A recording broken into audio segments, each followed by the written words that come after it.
एक शख्स होता है, वो शख्स जो होता है वो एक कब्रिस्तान में होता है, और जब कब्रिस्तान में होता है तो वो कब्र की जो उसकी पैरों की तरफ की ज़मीन होती है उसे खोद कर कब्र के अंदर जाता है।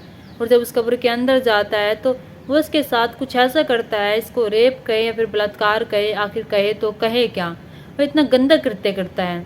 और जब उस कब्र के अंदर जाता है तो उस कब्र के अंदर जब वो गंदा घिनौना काम कर रहा था तो उसका जो नज़र होती है उसके दांतों पर जाती है। जब उसकी नज़र ये दांतों पर जाती है तो वो देखता है कि दांतों से चमक आ रही है।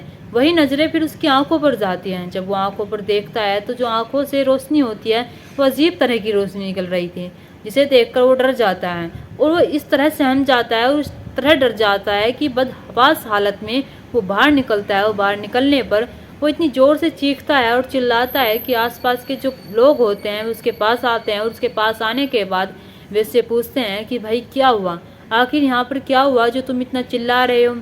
जब उन लोगों को वो बात बताता है और कब्रिस्तान का जो हाल बताता है कि कब्रिस्तान के अंदर एक लड़की जाग उठी है और वो उठ गई है, तो जो वे लोग होते हैं वे सुनकर हैरान हो जाते हैं। जबकि एक कब्र के अंदर की जो हालत है, फिर कब्र के अंदर क्या है, या फिर कब्र के अंदर का जो नज़ारा है वो एक मुर्दा ही बता सकता है। यहाँ पर एक जिंदा इंसान जो होता है वो कब्र की हालत बता रहा था। और जब इस बात की जो चर्चा होती है सोशल मीडिया पर वायरल होने लगती है, और जब पता चलता है कि एक जो व्यक्ति होता है जो कब्र के अंदर जाता है, कब्र के अंदर के जाने के बाद उसके साथ गंदा घिनौना काम करता है और लाश जो होती है, मुर्दा जो होता है वो उठ जाता है। फिर उसके साथ जो होता है वो देखने लायक था, नज़ारा जो होता है वो भी सुनने लायक था। चले तो बिना देरी के इस घटना को शुरू करते हैं। नमस्कार, आदाब, सत श्री अकाल, हर हर महादेव। मेरा नाम रूपा है और आज की ये घटना पाकिस्तान का एक शहर लगता है सरगोदा, वहाँ की है, जहाँ पर एक 27 साल का एक लड़का रहता था जिसका नाम रियाज था।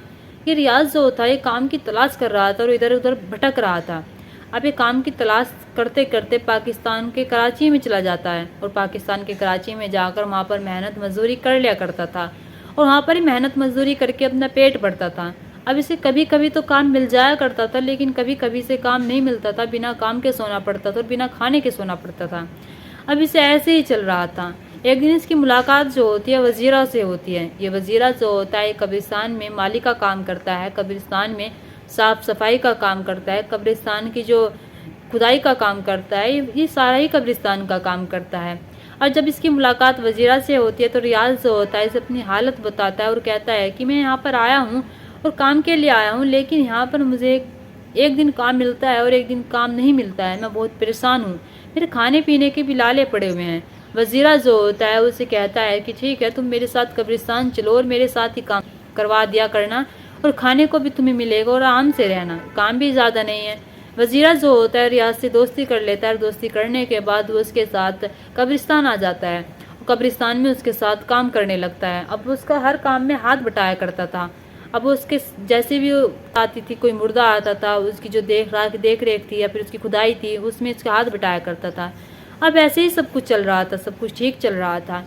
लेकिन ये जो रियाज होता है इसे 1 साल बीत जाता है वजीरा के साथ रहते रहते। ये वजीरा जो होता है एक रात एक मुर्दे को खोदता है और खोदने के बाद उस कब्र के अंदर जाता है और जब कब्र के अंदर जाता है तो 1 या 1.5 घंटे के बाद बाहर निकलता है। इस चीज़ को ये रियाज देख रहा होता है। जब रियाज इस चीज़ को देख रहा होता है तो सोचने लगता है कि आखिर ये कब्र के अंदर जाता क्यों है और ये कब्र के अंदर जाकर करता क्या है।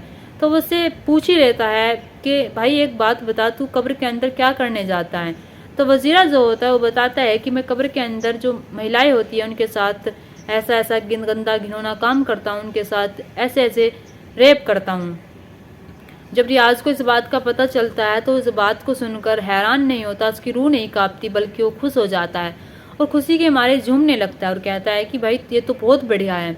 अब रियाज और वजीरा जो होते हैं दोनों ही मिलकर अब जो भी लाशें आती थी, मतलब कि मुर्दा आता था किसी महिला का या फिर किसी लड़की का, उसके साथ ऐसा ही गंदा काम करते थे और उसके साथ ऐसी ही दरिंदगी दिखाते थे।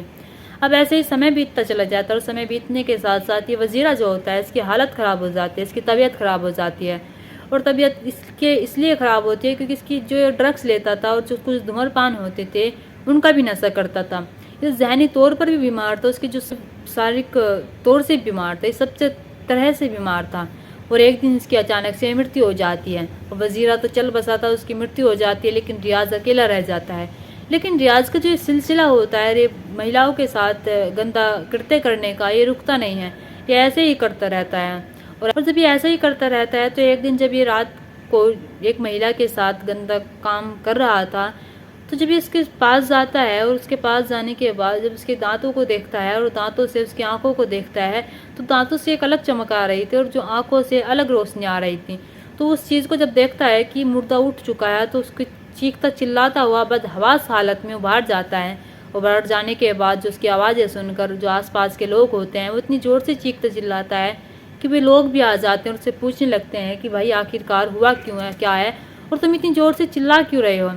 तो जो रियाज होता है बताता है कि कब्र के अंदर का हाल बताता है। जब कब्र के अंदर का हाल बताता है और बताता है कि मैं उसके साथ ऐसा कर रहा था, तो वहाँ की जो भीड़ होती है, लोग होते हैं, उन्हें गुस्सा आ जाता है और उस पर टूट कर पड़ जाते हैं और इस कदर टूट कर पड़ जाते हैं कि वे उसे मारने ही वाले हों।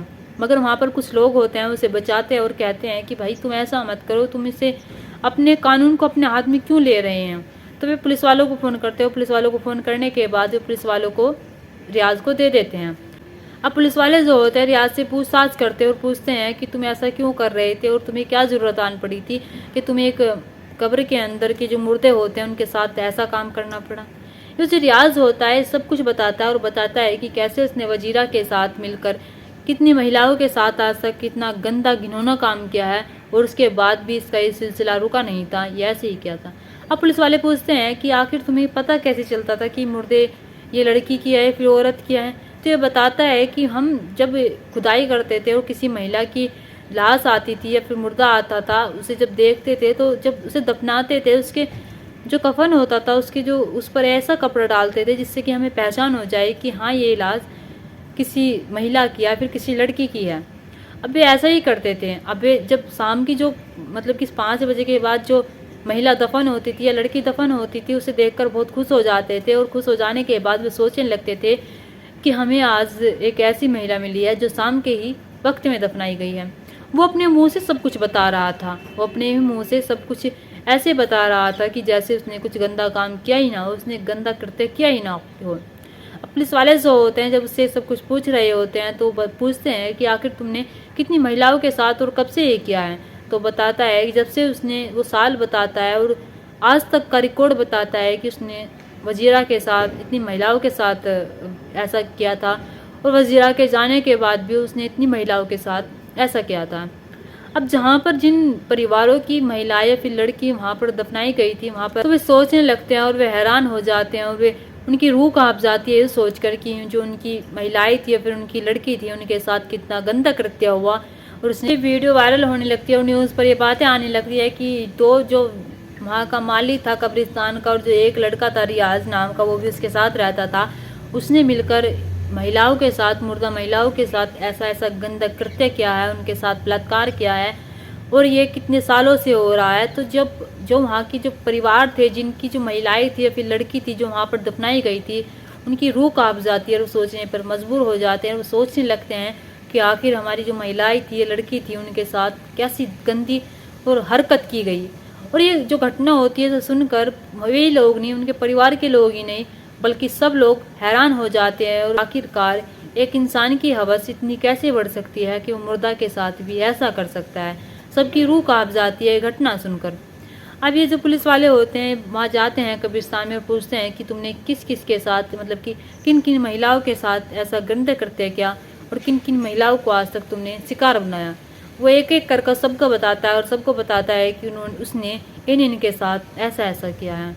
अब जब इस बात का पता पुलिस वाले देखते हैं और देखते हैं कि ये कैसा इंसान है जो इसने मुर्दों के साथ ऐसा किया। यहाँ पर ये बात है अक्टूबर सन 2011 की। इस बात को आज 13-14 साल हो गए हैं लेकिन आज तक ये पता नहीं चला है कि रियाज जो होता है इसके साथ क्या हुआ है, इसे फांसी हुई है या फिर कौन सी सज़ा मिली है, इसे उम्र कैद हुई है फिर क्या हुआ है। क्योंकि इसके बाद कुछ सोशल मीडिया पर फिर न्यूज़ वालों पर कुछ आया ही नहीं था। दोस्तों इस घटना को सुनाने का मकसद मेरा आपका दिल दुखाना नहीं था, आपको परेशान करना नहीं था, आपको सचेत करना था और आपको घटना के बारे में बताना था। आप अपने परिवार के साथ खुश रहिए और जागरूक रहिए। नमस्कार।